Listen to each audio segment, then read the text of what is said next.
IGN's Comic-Con coverage brought to you by Death Race. In theaters August 22nd. We're here with the creators of Legend of the Seeker, the new syndicated TV series debuting this fall. And first off, Terry, you're the creator of the books this is based on. A lot of people have read them, but there'll probably be a lot of people seeing the TV show introduced to this concept. Can you do the quick pitch for us on it? Well, it's a story of heroes, and they're characters who are beloved by tens of millions of people the world over, and they're just so thrilled that this is coming to TV so that the rest of their friends and family can see it. People haven't had time to read it. So it's going to really expand beloved characters out to the beloved friends and family of my readers. And Sam, you and your producing partners obviously had a lot of history and success with Xena, Hercules, but it's been a while since you've done a show like that. What was it about this property that drew you back in?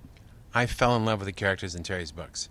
They're so appealing. There's a great love story at the heart of this series of Terry's, and it never stops. It just grows more intense and complex, and I'm secretly always been a giant fan of love stories. In fact, some of the early reasons I read the Spider-Man comic book was because there was secretly a love story between Peter Parker, Mary Jane Watson, and this other young lady, Gwen Stacy.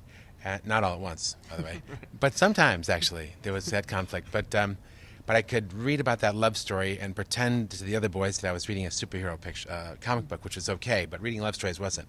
But I'm basically a giant fan of love stories, and at its heart, it's so moving and so powerful that you can't put it down. But also you're with this kid as he's got these responsibilities thrust on him that no way he should be able to rise up to them. But he's one by one he finds a way through it, through the help of his friends, through the help of a wise elder, through the love of a woman, through his family, sometimes maybe a piece of wisdom his father gave him, but unfortunately his father gets murdered very early on. So, but his father instilled all these values in him. That's really what I mean. And they come to the surface throughout his journey. And he finds who he is. And he's, as Terry has said, a great leader. And I love watching him evolve and grow and become more and more responsible and more powerful. That's fun. And there's just so many appealing aspects to these books that I felt, along with my partners, that we should really bring it to the audience. We're filmmakers. And it was Terry that decided perhaps the best format would be the weekly television show.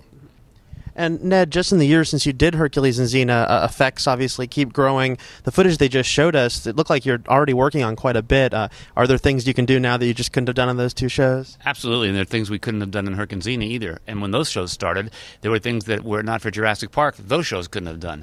So you always have to be climbing up that learning curve and take advantage of it. And I think one of the things that Rob does great is he takes these special effects and he shows them to his audience before others get to see them. And how does that work out for you? Do you do a little learning curve through that? There's a learning curve with everything, and but I'm a great lover of fantasy shows, of science fiction and action, and this is an opportunity to bring those ingredients mixed with great storytelling to an all-new audience, and that's really the appeal to me, is that you can mix all the great elements of a motion picture in a 22 hours worth of storytelling. There's been, I believe, 11 books. Have you guys decided how you're going to tackle that and how much we'll see per season? No, we haven't decided how we're going to tackle it. We've decided that the first season is going to deal with the dramatic arc of the first book, pretty much. There may be a reason to finish that first story a little sooner than the first season, but pretty much we're trying to take what is the first book and the growth of Richard Cypher and the realization that he has at the end of the first book and spread that over a year, 22 hours worth of storytelling. And Sam, are you tempted at some point maybe to want to direct an episode of this? Would that be fun for you? I'd love to. I'd like to get involved in the process of executive producing. I'd like to make sure we've thought about enough of the details on an overall basis. Does Dahara look like it should, this mythical land? When it's separated from the other two provinces, how many years ago was it? So how many similarities are there in the culture and how many differences this many years later? I have a more important job than getting in there and directing the specific episode. I have to make sure that the world is true and the characters are being written well, and that if a line was shot wrong, with meaning was not true to the intent of the author, the original author, the characters that these people have fallen in love with, I want to be in that editing room and make sure that we quietly lift that line or change it in such a way so it represents what the character really would be thinking. So there's more important things, strangely enough, in the world of TV than directing, and that is executive producing. And Terry, this is your baby. They're standing right near me, so I know you might want to, be careful what you say. But what do you feel about you're seeing your baby out there in the world, and these guys obviously have a great history and a great track record. Well, that's exactly what Sam was saying. Is there's no way you can translate a novel directly into a TV series. You have to have beginning, middle, and end in each series. You can't have a series that someone starts watching in the fourth episode after the show is recommended and they go, I'm just completely lost. It makes no sense to me. They have to be able to be pulled in with every show.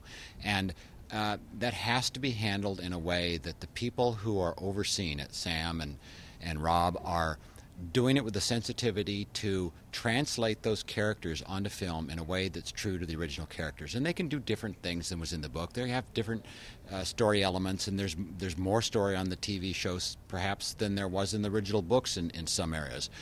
But it has to be done in a way that is true to the characters, because that's what millions and millions of fans are looking for, is to see their favorite characters brought to life on the screen. And that's why it's so important to have someone like Sam doing this, and Rob, of course, because they understand that sensitivity and they know how to pull that off.